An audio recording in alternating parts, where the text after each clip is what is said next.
Students, आज की video में हम डिस्कस करेंगे Argand plane and polar representation of a complex number. So students, आपको पता ही होगा कि अगर मुझे किसी भी नंबर को ग्राफ के ऊपर ड्रॉ करना है तो उसको हम कैसे करेंगे। सपोज़ मान के चलो कि आपके पास कोई पॉइंट है 2,3। अब 2,3 एक्स कितना है यहाँ पर 1, यहाँ पर 2, अब x 2 है और y कितना है 3, 1 2 3। सो x 2 है, y हमारा क्या है 3। तो दैट मीन्स ये जो हमारा पॉइंट है ये कौन सा पॉइंट है 2,3। तो इस तरह से हम किसी भी रियल नंबर को ग्राफ के ऊपर ड्रॉ कर सकते हैं और इस सिस्टम को हम क्या बोलते हैं, कार्टेशियन प्लेन। मतलब मेरा कहने का क्या मतलब है कि जिस तरह से हम रियल नंबर्स को कार्टेशियन प्लेन पे रिप्रेजेंट करते हैं, सेम वे से हम किसी भी कम्प्लेक्स नंबर को आर्गन प्लेन पे रिप्रेजेंट करते हैं। तो इसलिए हम आर्गन प्लेन को कम्प्लेक्स प्लेन भी बोल सकते हैं। अब इसको हम एग्जाम्पल से समझने की कोशिश करेंगे। सपोज़ मेरे पास कोई कम्प्लेक्स नंबर है Z1 = 3 + 4 है। अब आप मेरे को बताओ इसमें रियल पार्ट ऑफ Z1 कितना है 3 और इमेजिनरी पार्ट ऑफ Z1 कितना है, आप बोलोगे सर 4। अब इसको हम आर्गन प्लेन पे रिप्रेजेंट करेंगे। अब देखो रियल पार्ट कितना है हमारा 3, 1 2 3। तो ये रियल पार्ट हो गया हमारा। इमेजिनरी पार्ट कितना है हमारा 4, 1 2 3 4। सो अगर इसको मैं ड्रॉ करूँ तो मेरे पास जो पॉइंट बनेगा वो यहाँ पर बनेगा। ये पॉइंट कौन सा है 3,4। अब इसको मैं क्या नेम दे रहा हूँ Z1। ये किसको रिप्रेजेंट कर रहा है, हमारे Z1 कम्प्लेक्स नंबर को, जिसमें 3 क्या है रियल पार्ट और 4 क्या है हमारा इमेजिनरी पार्ट। तो इस तरह से हम किसी भी कम्प्लेक्स नंबर को आर्गन प्लेन पे रिप्रेजेंट कर सकते हैं। इसका जो प्रोसीजर है बिल्कुल कार्टेशियन प्लेन जैसा ही है। अब इसमें डिफरेंस क्या है, देखो ये जो एक्सिस है ये रियल नंबर को रिप्रेजेंट कर रही है। देखो ये रियल पार्ट है 3, तो इसको हम क्या बोलेंगे रियल एक्सिस। सेम वे से ये जो हमारी वाई एक्सिस, जिसको हम कार्टेशियन प्लेन में वाई एक्सिस बोलते हैं, ये हमारे इमेजिनरी पार्ट को रिप्रेजेंट कर रही है, तो इसको हम क्या बोलेंगे इमेजिनरी एक्सिस। और इस पूरे सिस्टम को हम क्या बोलेंगे आर्गन प्लेन।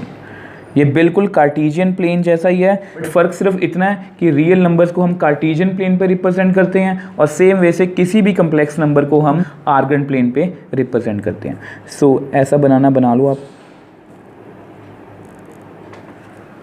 अब एक और एग्जांपल करते हैं। सपोज़ मुझे Z2 को बनाना है, इसकी वैल्यू है -3 + 4 आइटम, ठीक है। अब आप मेरे को बताओ इसका रियल पार्ट कितना है, यहाँ पर कितना होगा -1 -2 -3, ये रियल पार्ट है। और इमेजिनरी पार्ट कितना है इसका 4 सेम। तो ये हमारा कौन सा आ गया Z2। ये कितना है -3,4। ये हमने Z2 को रिप्रेजेंट कर दिया। अब सेम वे से एक और एग्जांपल करते हैं Z3। सपोज़ उसकी वैल्यू है -3 -4 आई। अब रियल पार्ट कितना है हमारा -3, तो ये रहा -3 और इमेजिनरी पार्ट कितना है -4। आपको पता है यहाँ पर कितना होगा -1 -2 -4, तो यहाँ पर हमारा -4 आ गया। तो इसको भी आप ड्रॉ कर दो। सो ये जो हमारा पॉइंट है ये कौन से कम्प्लेक्स नंबर को रिप्रेजेंट कर रहा है -3 -4, where -3 is real part and -4 is imaginary part. अब एक और एग्जांपल, लास्ट एग्जांपल करते हैं Z4। Suppose 3 - 4 i. अब हमारा रियल पार्ट कितना है 3 और इमेजिनरी पार्ट कितना है -4। तो इस तरह से हम किसी भी कम्प्लेक्स नंबर को आर्गन प्लेन पे रिप्रेजेंट कर सकते हैं, जहाँ पर रियल पार्ट कितना है हमारा 3, इमेजिनरी पार्ट कितना है -4। ये हमारी क्या है रियल एक्सिस, ये हमारी क्या है इमेजिनरी एक्सिस। अब नेक्स्ट हम बात करेंगे modulus and conjugate of a complex number. अब मॉडुलस एंड कंजुगेट को हमने कम्प्लेक्स नंबर की बेसिक्स वाली वीडियो में भी डिस्कस किया था, तो अब मैं आपको दोबारा से क्यों करवा रहा हूँ। अब इसका एक रीज़न है स्टूडेंट्स। अब देखो, रियल नंबर सिस्टम से भी बड़ा सिस्टम है कम्प्लेक्स नंबर सिस्टम। मेरा कहने का क्या मतलब है कि ये जो हमारा टॉपिक है कम्प्लेक्स नंबर, ये बहुत वास्ट है, बट आपके सिलेबस में इसका बहुत छोटा सा ही पार्ट है, और मैं चाहता हूँ कि जो भी पार्ट आपके सिलेबस में है उसको हम डिटेल में अच्छे से डिस्कस करें। अब इसको हम एग्जांपल से समझते हैं। सपोज़ हमारे पास भी कम्प्लेक्स नंबर है 3 + 4 आइटम, ठीक है। आपको पता है कि अगर मुझे इस कम्प्लेक्स नंबर को आर्गन प्लेन पे रिप्रेजेंट करना हो, आपको पता है इसका रियल पार्ट कितना है 3 और इमेजिनरी पार्ट कितना है 4। तो इसको ड्रॉ करते हैं। सो 1 2 3, सो ये रहा हमारा 3, 1 2 3 4, तो ये रहा हमारा 4।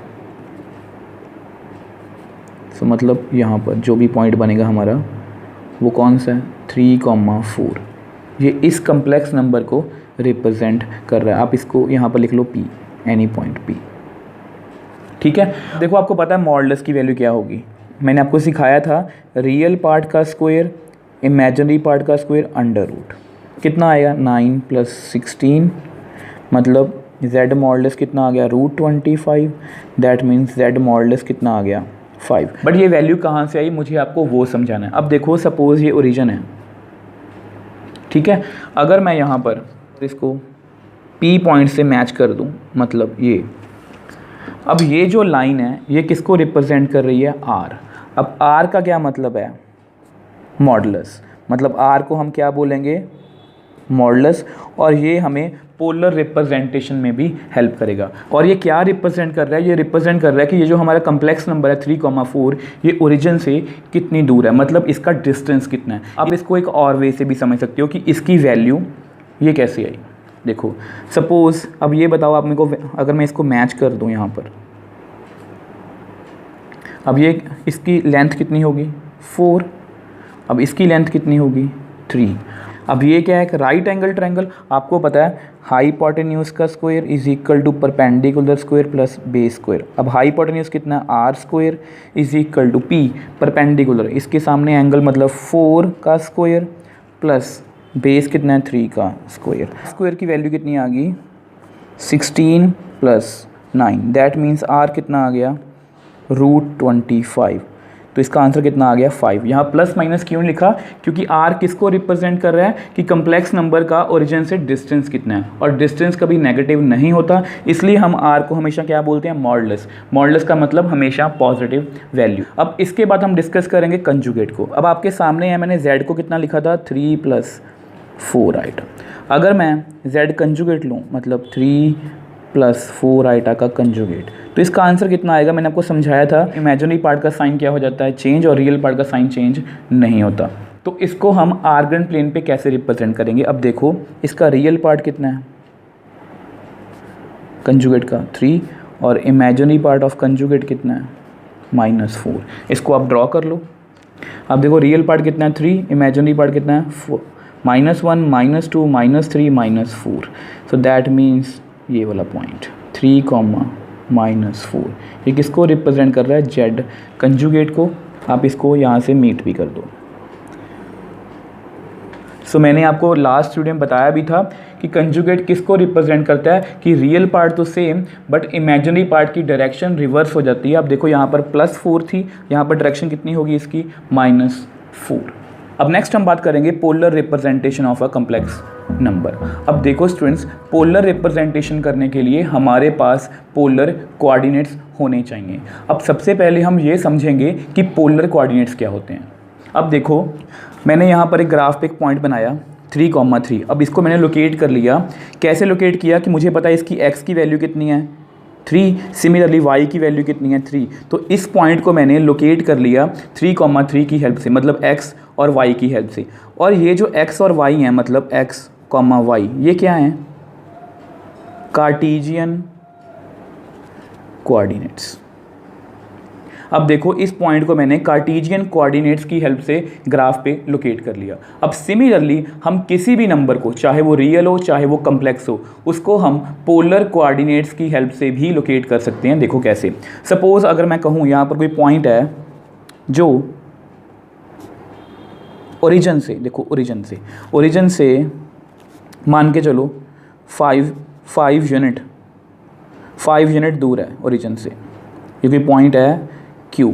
अब ये जो पॉइंट है Q, ये ओरिजिन से 5 यूनिट दूर है और x एक्सिस के साथ, और ये x एक्सिस है हमारी, यहाँ ऐसा बोलो रियल एक्सिस है, ये एंगल कितना बना रही है 45। अब मैंने देखा यहाँ पर एंगल कितना बन रहा है 45, और यहाँ पर डिस्टेंस कितना है ओरिजिन से 5 यूनिट्स। सो इस तरह से मैंने इन दोनों की हेल्प से इस Q पॉइंट को लोकेट कर लिया। अब ये 5, इसको मैं क्या लिख सकता हूँ R, और ये 45 क्या है थीटा, मतलब ये R और थीटा हमारे क्या हैं पोलर कोऑर्डिनेट्स। अब देखो मैंने आपको पोलर कोऑर्डिनेट्स के बारे में अच्छे से समझा दिया। अब इनकी हेल्प से हम कम्प्लेक्स नंबर की पोलर रिप्रेजेंटेशन को समझेंगे। So let R, theta B polar coordinates. अब इनके बारे में मैंने आपको अच्छे से समझा दिया, ये पोलर कोऑर्डिनेट्स हैं। और जो R है वो क्या है हमारा, R को क्या बोलते हैं हम मॉडुलस, और इसका एक और नेम भी है एब्सोल्यूट वैल्यू। सिमिलरली थीटा क्या है हमारा आर्गुमेंट, और इसका एक और नाम है एम्पलीट्यूड। ठीक है, अब देखो हम सपोज कर लेते हैं कोई let z is equal to कोई कम्प्लेक्स नंबर है x प्लस आई वाई, इसको अब नंबर 1 सपोज कर लो। अब इस कम्प्लेक्स नंबर की हमें पोलर रिप्रेजेंटेशन करनी है। अब देखो वो कैसे करेंगे। अब देखो यहाँ पर हमारा रियल पार्ट कितना है x और इमेजिनरी पार्ट कितना है y। अब मान के चलो कि हमारे पास कोई पॉइंट है यहाँ पर p x, y। अब देखो ये पॉइंट क्या है, इस कम्प्लेक्स नंबर के कार्टेशियन कोऑर्डिनेट्स, बट मुझे इस कम्प्लेक्स नंबर की पोलर रिप्रेजेंटेशन करनी है, तो इसलिए मैं यहाँ पर पोलर कोऑर्डिनेट्स भी लिखूँगा। अब देखो कैसे लिखेंगे। अब ऐसा करो, अब यहाँ पर इसको मीट कर दो ओरिजिन से। आपको पता है मैंने आपको लास्ट पेज पे समझाया था, इसको हम क्या बोलते हैं R, मतलब मॉडुलस। अब ये क्या है, इसको मैंने आपको अभी समझाया था कि ये क्या है थीटा, मतलब एंगल। देखो ये थीटा ये क्या रिप्रेजेंट कर रहा है कि ये जो हमारा R है मतलब मॉडुलस, ये x एक्सिस के साथ कितना एंगल बना रहा है। अब देखो मुझे इस कम्प्लेक्स नंबर की पोलर रिप्रेजेंटेशन करनी है। अब देखो कैसे करेंगे, आप इसको यहाँ से मीट कर लो। सपोज इसका नाम क्या है A। अब ये क्या है राइट एंगल ट्रायंगल OAP। ठीक है, अब आपको पता है कि ये लेंथ कितनी होगी y, और सेम इसकी लेंथ कितनी होगी x। ठीक है, अब ऐसा करो cos थीटा, आपको पता है cos थीटा की वैल्यू कितनी होती है B/h। अब बेस कितना है हमारा x, और हाइपोटेन्यूज कितना है हमारा r। तो यहाँ से मेरे पास x की वैल्यू कितनी आ गई r cos थीटा। मैंने x की वैल्यू क्यों निकाली, क्योंकि मुझे x को पोलर कोऑर्डिनेट्स में चेंज करना है। अब सिमिलरली देखो साइन थीटा, वो कितना होता है P/h। अब परपेंडिकुलर कितना है हमारा y, और h कितना है हमारा r। तो यहाँ से मेरे पास y की वैल्यू भी आ गई r साइन थीटा। अब क्या करेंगे हम, पुट इन 1, दोनों वैल्यूज़ को 1 में पुट करो। z is equal to x मतलब r cos theta plus y मतलब r साइन थीटा। अब ऐसा करो यहाँ से आप r को कॉमन ले लो, अंदर कितना आ गया cos theta plus iota sine theta. So इस तरह से हम किसी भी कम्प्लेक्स नंबर की पोलर रिप्रेजेंटेशन कर सकते हैं, जिसमें x की वैल्यू कितनी है r cos थीटा और y की वैल्यू कितनी है r साइन थीटा। अब देखो, अब जब भी आप किसी भी कम्प्लेक्स नंबर की पोलर रिप्रेजेंटेशन करोगे तो आपको मेनली 2 वैल्यूज़ कैलकुलेट करनी है, एक r की और दूसरी थीटा की। अब देखो r बहुत ईजी है, r का मतलब क्या है मॉडुलस, और मॉडुलस को कैलकुलेट करना बहुत ईजी है। अब मेन प्रॉब्लम कहाँ पर आएगी, मेनली जो प्रॉब्लम आती है वो कहाँ पर आती है थीटा की वैल्यू कैलकुलेट करने में, मतलब आर्ग्यूमेंट की वैल्यू। अब देखो थीटा की वैल्यू को कैसे कैलकुलेट करेंगे। अब थीटा को कैलकुलेट करने के लिए पहले मैं उसका थोड़ा सा बेसिक बताऊंगा, और उसके बाद आपको एक ट्रिक बताऊंगा जिसकी आप हेल्प से किसी भी कम्प्लेक्स नंबर का आर्ग्यूमेंट सेकेंड्स में निकाल सकते हो। अब देखो आर्ग्यूमेंट का बेसिक समझने के लिए मैंने यहाँ पर 4 डिफरेंट कम्प्लेक्स नंबर्स लिखे हैं जो 4 डिफरेंट क्वाड्रेंट्स में लाई कर रहे हैं। जैसे ये हमारा फर्स्ट क्वाड्रेंट में लाई कर रहा है क्योंकि यहाँ पर x भी पॉजिटिव है, y भी पॉजिटिव है, मतलब ये हमारा क्या हुआ r और ये हमारा क्या हुआ थीटा। ठीक है, अब सिमिलरली यहाँ पर x नेगेटिव है और y पॉजिटिव है, मतलब ये सेकंड क्वाड्रेंट में है, ये हमेशा की तरह r है और ये हमारा क्या होगा थीटा।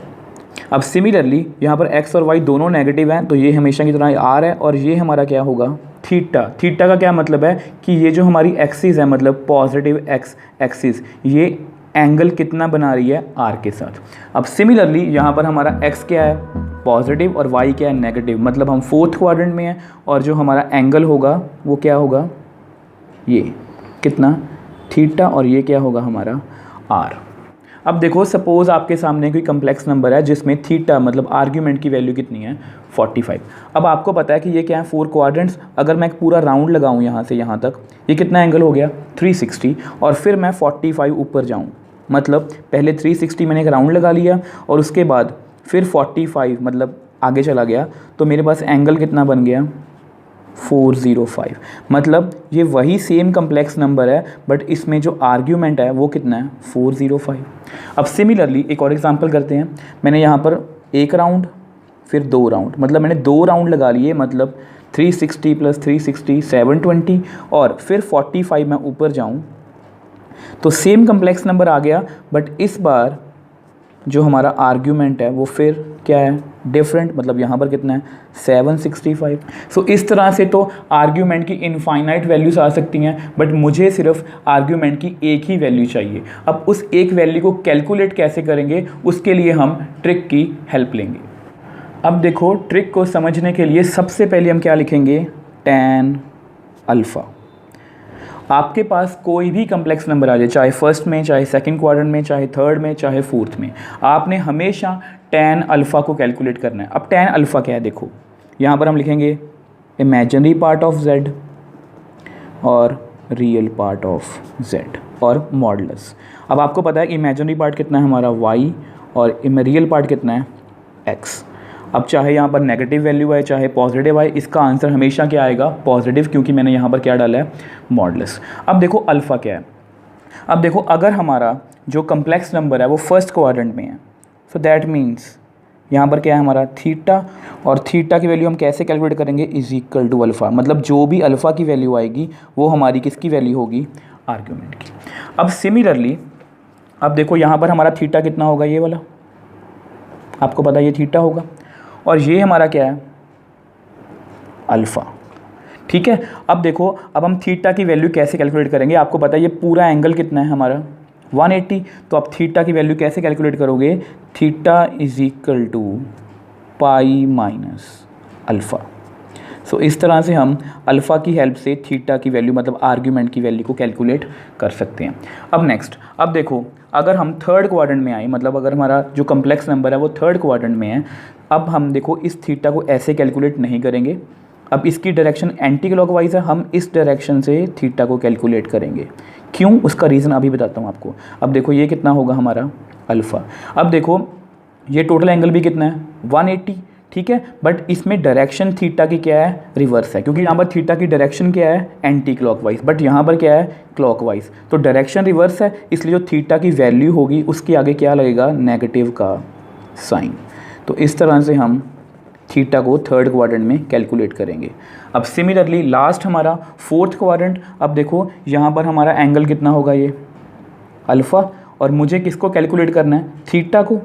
यहाँ पर मतलब जो हमारा जो अल्फ़ा है वो थीटा से क्या है रिवर्स डायरेक्शन में है, तो यहाँ से हमारे पास थीटा की वैल्यू कितनी आएगी -अल्फ़ा। अब देखो ना, मुझे ये वाली वैल्यू कैलकुलेट करनी है थीटा की, बट मैं उससे उल्टा जाकर ये वाली वैल्यू कैलकुलेट कर रहा हूँ, बट ये क्या है इस डायरेक्शन के रिवर्स है, ये एंटी क्लॉकवाइज है और ये क्लॉकवाइज है, तो इसलिए थीटा की वैल्यू कितनी होगी -अल्फ़ा। सो इस तरह से हम इस ट्रिक की हेल्प से, मतलब आपने ये टेबल याद रखना है हमेशा कि फर्स्ट क्वाड्रेंट में थीटा की वैल्यू कितनी होगी अल्फ़ा, सेकंड क्वाड्रेंट में थीटा की वैल्यू कितनी होगी pi minus alpha, third quadrant में वैल्यू कितनी होगी -पाई माइनस अल्फ़ा, और फोर्थ क्वाड्रेंट में वैल्यू कितनी होगी थीटा = -अल्फ़ा। अब देखो, अगर आपको ये वाला पार्ट समझ नहीं आया तो आप सीधा डायरेक्टली ये पार्ट कर सकते हो, जिससे आप कोई भी क्वेश्चन का आर्ग्यूमेंट बड़ी ही आसानी से सॉल्व कर सकते हो। अब मैं आपको एग्जाम्पल के थ्रू समझाने की कोशिश करूँगा। अब देखो, जो भी आपने बेसिक या ट्रिक सीखी है उसको अब एग्जाम्पल से समझने की कोशिश करते हैं। अब देखो, यहाँ पर मैंने दो कम्प्लेक्स नंबर लिखे हैं और इसमें मुझे मॉडुलस और आर्ग्यूमेंट को कैलकुलेट करना है। और अगर आपको किसी भी कम्प्लेक्स नंबर का मॉडुलस और आर्ग्यूमेंट कैलकुलेट करना आता है तो दैट मीन्स आप उसकी पोलर रिप्रेजेंटेशन बड़ी ही आसानी से कर सकते हो। अब देखो, फर्स्ट कम्प्लेक्स नंबर पर आते हैं, Z1 = 1 + i√3। अब सपोज़ मुझे पहले मॉडुलस फाइंड करना है। अब आपको पता है इसकी वैल्यू कितनी होगी, रियल पार्ट का स्क्वायर, इमेजिनरी पार्ट का स्क्वायर, √1। 1√3 का स्क्वायर 3, कितना आ गया, √4। दैट मीन्स r की वैल्यू कितनी आ गई, 2। √4 कितना होता है, 2। अब देखो, सिमिलरली हम किसको कैलकुलेट करेंगे, आर्ग्यूमेंट को। और मैंने आपको अभी समझाया कि कोई भी कम्प्लेक्स नंबर आपके सामने आए, आपने हमेशा किसकी वैल्यू कैलकुलेट करनी है, tan अल्फ़ा। और tan अल्फ़ा की वैल्यू कितनी होती है, imaginary part of that complex number मतलब Z1 divide by real part of Z1 modulus. को पता है इमेजिनरी पार्ट कितना है, √3 और रियल पार्ट 1 मॉडुलस। अब यहाँ से मेरे पास tan अल्फ़ा की वैल्यू कितनी आ गई, √3। अब आपको पता है ट्रिग्नोमेट्री टेबल में tan अल्फ़ा √3 कब होता है, जब अल्फ़ा की वैल्यू कितनी होती है, 60। That means π/3। और अगर आपने ट्रिक को अच्छे से देखा है, आपको पता है कि यहाँ पर हमारी x की वैल्यू कितनी है, पॉजिटिव मतलब 1, और y की वैल्यू कितनी है, √3 मतलब पॉजिटिव। मतलब दोनों वैल्यूज़ पॉजिटिव हैं, मतलब जो हमारा कम्प्लेक्स नंबर है फर्स्ट क्वाड्रेंट में लाई कर रहा है। और अगर हमारा जो कम्प्लेक्स नंबर है वो फर्स्ट क्वाड्रेंट में लाई कर रहा है तो थीटा की वैल्यू कितनी होगी, = अल्फ़ा। सो दैट मीन्स जो भी हमारी अल्फ़ा की वैल्यू आई है वो किसकी वैल्यू है, आर्ग्यूमेंट की। सो थीटा मतलब आर्ग्यूमेंट की वैल्यू कितनी आ गई हमारे पास, π/3। अब सिमिलरली हम Z2 को कैलकुलेट करते हैं, -1 + i√3। अब देखो मॉडुलस, ये मॉडुलस बहुत इजी है, रियल पार्ट का स्क्वायर, इमेजिनरी पार्ट का स्क्वायर, √। अब देखो यहाँ पर कितना आंसर आया, 1, यहाँ पर 3 रूट, यहाँ पर √4। दैट मीन्स r की वैल्यू कितनी आ गई, 2। अब देखो, मॉडुलस कैलकुलेट करना बहुत ईजी है। फिर वही बात, सबसे पहले हम क्या कैलकुलेट करेंगे, tan alpha = imaginary part of Z2 divide by real part of Z2। आपको पता है इमेजिनरी पार्ट कितना है हमारा, √3, और रियल पार्ट कितना है, -1। बट यहाँ पर मॉडुलस है, सो tan अल्फ़ा की वैल्यू कितनी आएगी, √3। तो देख लो, ये बहुत ईजी है। अब आपको पता है tan अल्फ़ा की वैल्यू कितनी है, √3, अल्फ़ा कितना आ गया, 60। अब देखो, मॉडुलस का फ़ायदा क्या है कि आप कोई भी वैल्यू यहाँ पर फिल करोगे तो आपके पास हमेशा आंसर आपका फर्स्ट क्वाड्रेंट में आएगा। मतलब आपको पता है tan कितना tan 0 कितना होता है, 0, tan 30 कितना होता है, 1/√3, tan 45 कितना होता है, 1, tan 60 कितना होता है, √3, और tan 90 कितना होता है, इन्फिनिटी, मतलब डज नॉट एग्जिस्ट। सो आपको जस्ट tan अल्फ़ा की सिर्फ फर्स्ट क्वाड्रेंट वाली वैल्यूज़ ही याद रखनी है। अब देखो यहाँ पर कितनी वैल्यू आएगी, π/3, जो लास्ट में भी थी। ठीक है, अब देखो हमारा जो कम्प्लेक्स नंबर है, यहाँ पर x की वैल्यू कितनी है, -1। यहाँ पर x क्या है, नेगेटिव, और y क्या है, √3 मतलब पॉजिटिव। मतलब अगर x नेगेटिव है, y पॉजिटिव है, तो हमारा जो कम्प्लेक्स नंबर है वो सेकंड क्वाड्रेंट में लाई कर रहा है। और सेकंड क्वाड्रेंट में हमारे पास थीटा की वैल्यू कितनी होती है, π-अल्फ़ा। सो π-π/3, दैट मीन्स 2π/3। सो यहाँ से हमारे पास आर्ग्यूमेंट की वैल्यू कितनी आ गई, 2π/3। सो इस तरह से हम उस ट्रिक की हेल्प से किसी भी कम्प्लेक्स नंबर का मॉडुलस और आर्ग्यूमेंट बड़ी ही आसानी से फाइंड कर सकते हैं। अब नेक्स्ट वीडियो में हम एक्सरसाइज 5.2 के क्वेश्चंस को सॉल्व करेंगे।